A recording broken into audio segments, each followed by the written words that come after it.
meninggalkan perkataan seandainya yang disertai dengan penentangan pada takdir Allah. Seandainya, dalam bahasa Arabnya kita sebut dengan law. Ya, dari Abu Hurairah radhiyallahu anhu, ia berkata bahwa Rasulullah Shallallahu alaihi wasallam bersabda, mukmin yang kuat, yang semangat menggapai akhirat, lebih baik dan lebih dicintai oleh Allah dibanding dengan mukmin yang lemah imannya. Namun, setiap mereka yang beriman itu baik. Bersemangatlah dalam hal yang bermanfaat untukmu, minta tolonglah kepada Allah, dan janganlah malas dalam melakukan ketaatan maupun dalam meminta tolong kepada Allah. Jika ada sesuatu yang menimpamu, janganlah mengatakan andai terjadi seperti ini dan seperti itu.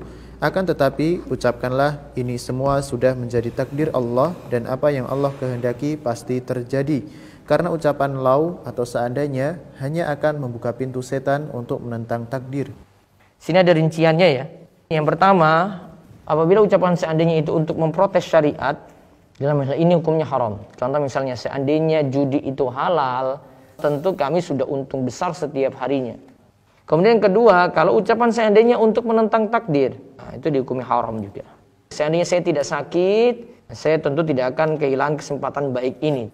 Kemudian yang ketiga, apabila ucapan seandainya digunakan untuk penyesalan. Seandainya saya tidak ketiduran, tentu saya tidak akan ketinggalan pesawat tersebut. Kalau untuk penyesalan sama juga, dihukumi haram. Kemudian yang keempat, apabila ucapan seandainya digunakan untuk menjadikan takdir sebagai dalih untuk berbuat maksiat. Nah, ini juga diharamkan.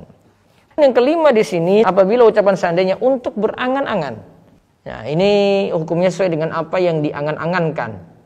Kalau angan-angannya itu untuk yang baik-baik, maka dihukumi baik di situ. Namun kalau angan-angannya itu untuk maksiat, ya dihukumi maksiat. Lalu yang keenam itu ada kalimat seandainya cuma sekadar pemberitaan. Contoh misalnya, seandainya engkau kemarin menghadiri pengajian, tentu engkau akan banyak paham mengenai jual beli yang terlarang. Di sini kalimat yang masih dibolehkan. Jadi ingat, kalimat seandainya atau lau itu tidak secara mutlak haram, perlu rincian itu. Jadi jangan kita mudah hukumi sesuatu kecuali kita tahu maksudnya ya. Makanya ini butuh banyak belajar, butuh kita itu tahu rincian sesuatu gitu. Ketika kita tahu, akhirnya kita hati-hati, dan kalau kita tahu lagi lebih detail, kita tidak mudah menghukumi orang lain gitu.